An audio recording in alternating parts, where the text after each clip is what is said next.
So that prayer, what Jesus quotes is a prayer. When he says, what's the first of all the commandments? That's a prayer that every Jew would know. And the prayer is called the Shema. And the Shema, it has some hand gestures to it. And this is interesting. So from this ancient document, we knew actually at the time, even before the time of Christ,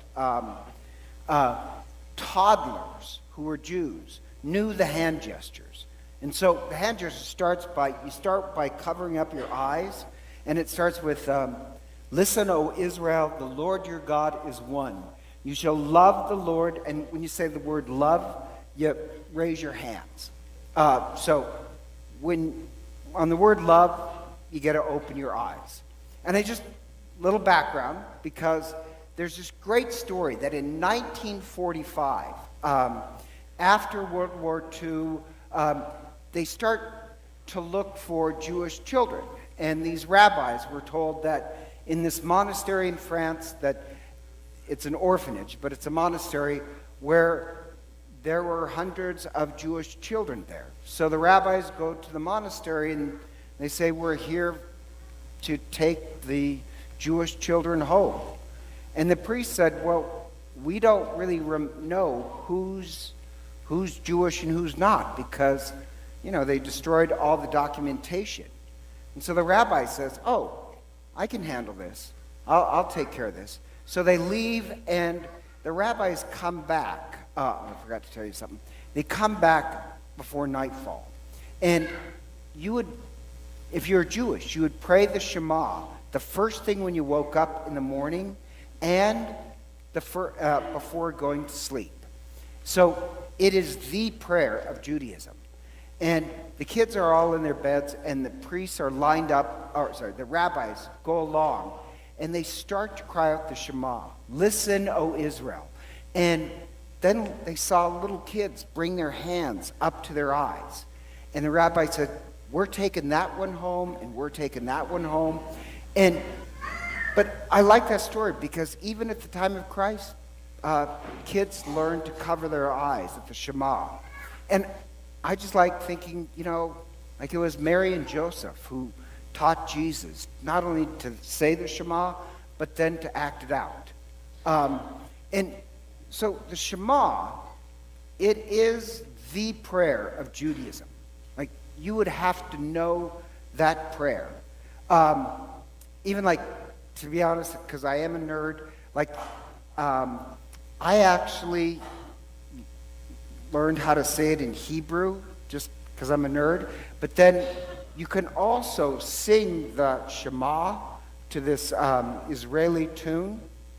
And so I'm not a singer, but I did practice it. But like 2 weeks ago, I was in Albertsons, and I didn't think anybody was in the aisle. And I'm trying to play it in my head so I can remember it. And then I started to sing it in Hebrew, and I startled this woman. And so I said, no, I'm just singing in Hebrew.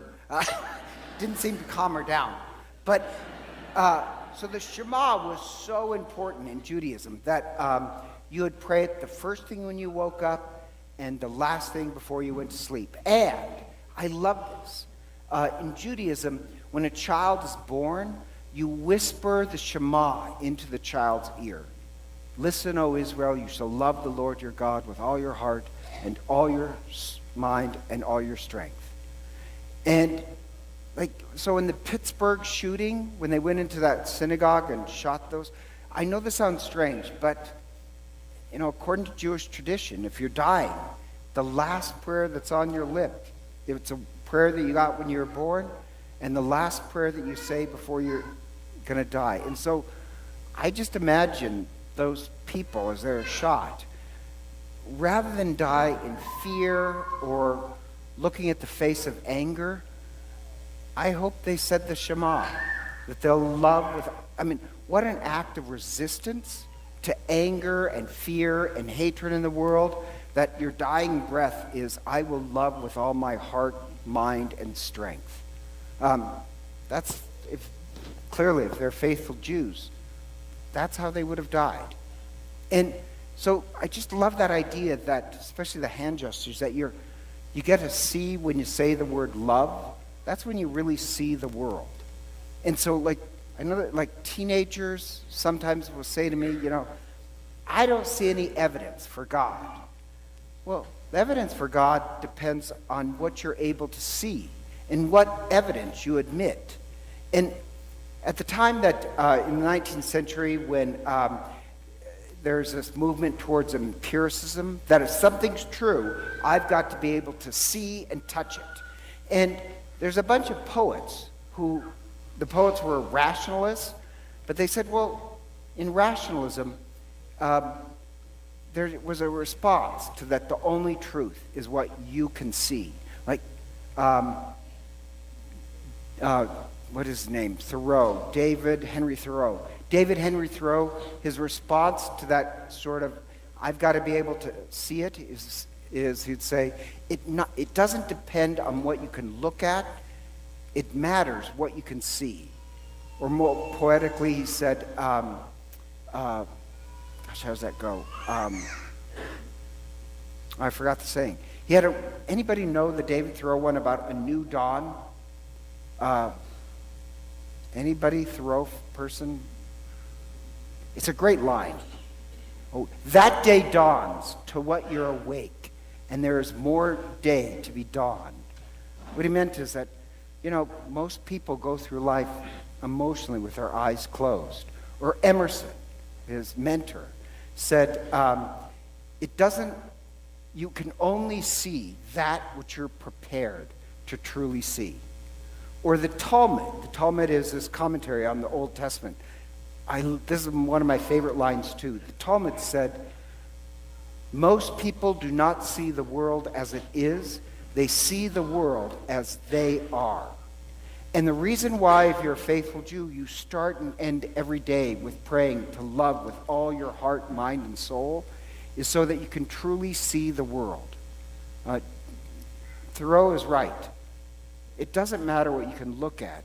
It matters what you can see. And you pray and pray the Shema so that you can learn how to see the world with love. And the idea is that if you can see the world with love, you will be able to see God. Except that takes training. You have to train yourself to look with love. And because I'm a nerd and I love the Shema, the ancient way is to cover your eyes and then open them when you say the word love.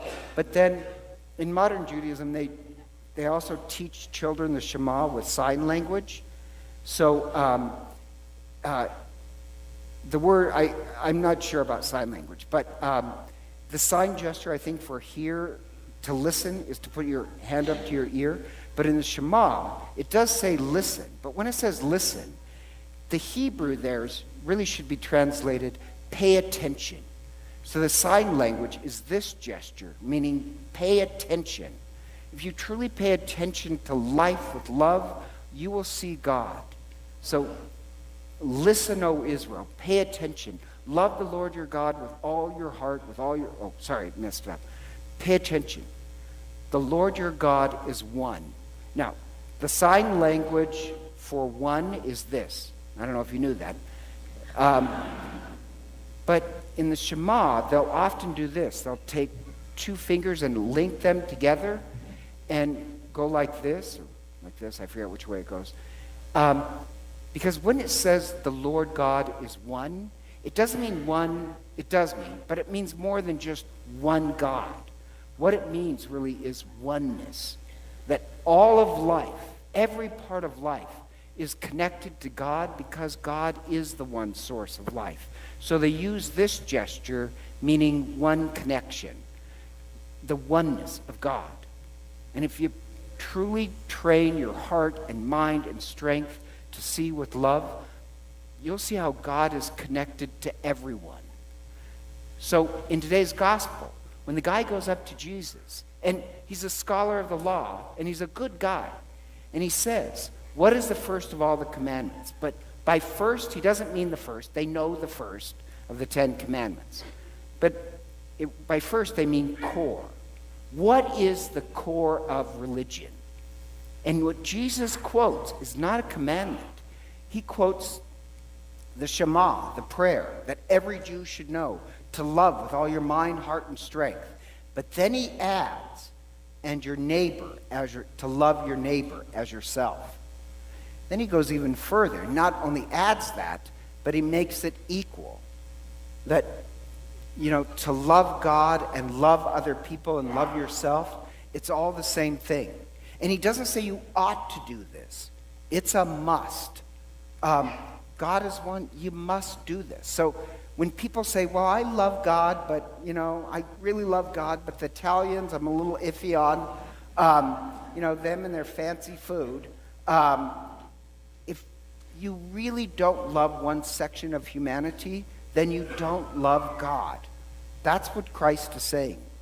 If you want to pray and say that you love God with all your heart, mind, and strength, which takes a lot of training, it's also training yourself to love humanity. If you hate anyone, if you hate yourself, then you can't truly love God. And so when people ask the question, well, do you believe in God? That's a trick question. Because if you look at the Shema and the Jewish idea, what Christ is talking about, God is not a belief that you keep in your head. You measure your belief by God by how deeply you can love other people, yourself, and God. It's not just an academic belief. You have to train yourself to see the world with love. And the whole point of this is, if you notice just in the Gospels, we've been going over, in the past, in the Mark, it was kind of going over, people call themselves Christian, but they won't sacrifice for other people. That's not a Christian. Last week, if you call yourself a Christian, then what you yearn for is enlightenment. This week, once again, it's trying to answer the question, what does it mean to be a Catholic? What does it mean to be a church? What it means is that you're striving to love with all your heart, mind, and soul. And so I want to give you some homework. And by the way, this is the same homework I've given for 10 years in a row. And the homework is, how about for 1 week, pray like an Orthodox Jew, except add the words of Christ. Start every morning praying the Shema. Listen, O Israel, you shall love the Lord your God with all your heart, with all your mind, and all your strength, and your neighbor as yourself. If you can't remember that, just look up today's gospel. It's called the Shema. And by the way, in the last 12 years, I've given this as homework for people. I'll mention the Shema to them, and they'll say, I've never heard that before. I mean, literally mentioned it for 12 years. But the same way these rabbis could pick out what children were Jewish because of their hand gesture, hopefully at the end of our life, we'll be picked out as children of God because our eyes were opened to love. And so together, let us stand and profess our faith.